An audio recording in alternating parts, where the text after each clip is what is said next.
How you guys doing? Today on the Capybara Go, I want to teach you about pets because I want to talk about different pets that you could be using in the early game that's going to help your account for various different reasons that you will obviously get rid of when you progress and unlock higher level boys, right? Because these are technically the boys. These are the boys that's going to be accompanying you on your journeys in battle. And you can see at the moment I have access to two of them, and you will unlock the very third one at level 9. And if you're wondering how to unlock these, it's all about summoning these pets. And the best advice I can give, no matter what, if you're a free-to-play player, every single day is to trigger the ads.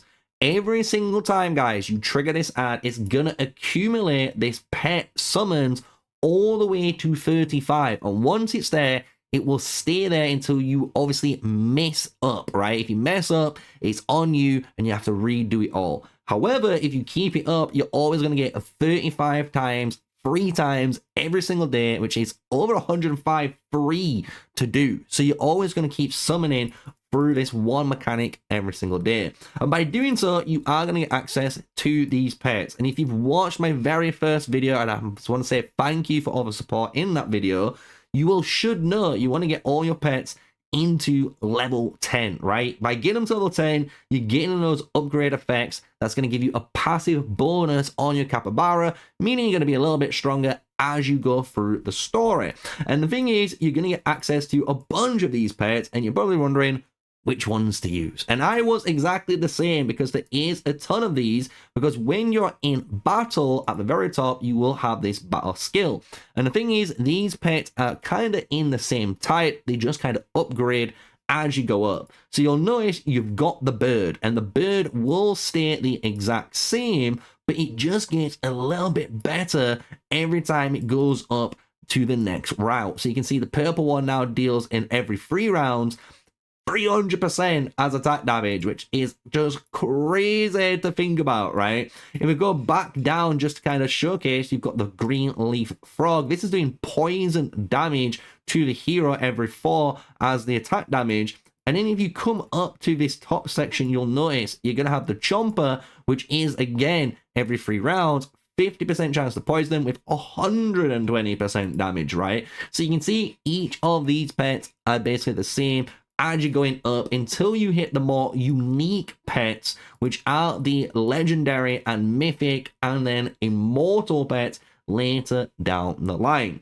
And the difference in these pets is all about the utility that you're gonna have in the open field, or should I say the battlefield, in the journey of your capybara. And what I'm gonna say is straight away, early game, do not dismiss the beetle or Minotaur, or as I call him, Max, the dog, right? Because the thing is, Minotaur gives you raw attack. That is a 15% bonus attack for that first initial round, meaning you're gonna hit even harder than before. Same with kind of the beetle. You can use this to actually generate defense if you feel like you're gonna be dying in the early game.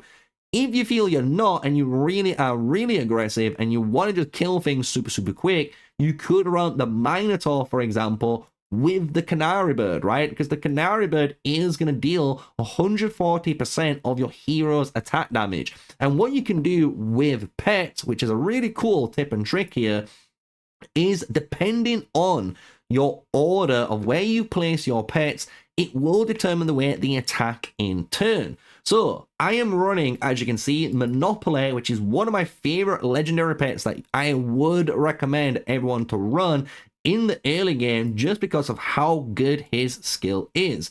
Every 2 rounds, he deals 120% of our damage, like hero's attack damage, really well, but we increase the damage taken on that target by 10% for 1 round. And the thing is, if this is in position 1 or slot 1, as you can see in this top left corner, he attacks first, meaning no matter what, anytime you have Monopoly in your team, guys, and he attacks, everything you do now does 10% more damage. So your flash here is going to do a little bit extra on top.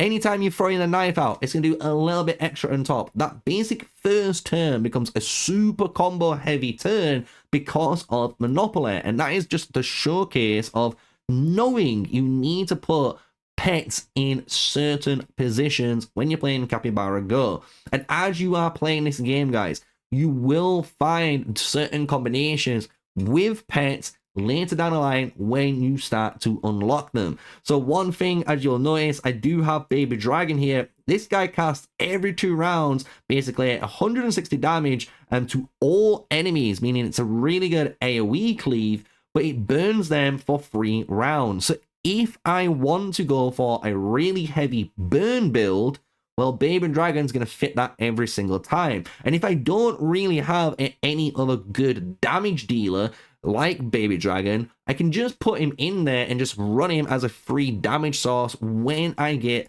that 3rd slot unlock. So when it comes to your pet setup, if you're wondering how I would actually, have my pets, I would always have a buffer, which is basically my Monopoly here, right? He's going to be buffing or debuffing the enemy by making him take 10% more damage. And then you want a damage source, right? So at the minute, I'm having Flash as my damage source. After, depending on your build, your 3rd slot is going to be very flexible. You might go for a 2nd damage source because you want to go all in for a specific build.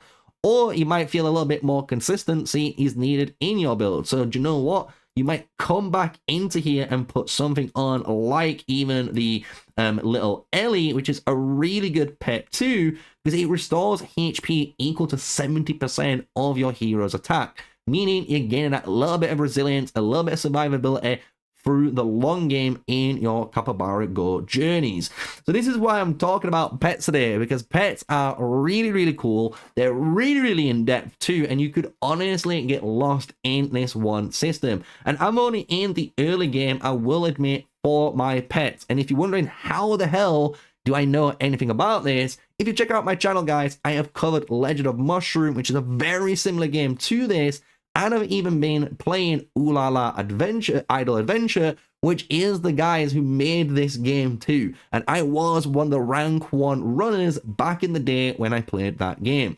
So if you want to know any more advice on Capybara Go, you know what to do, guys. Smash a like, comment, and subscribe. It's been a pleasure today for this nice short video all about pets. And hopefully it's been informative. And if it has, thank you very much for watching. And until the next one, stay safe, guys. Stay sneaky. Peace out.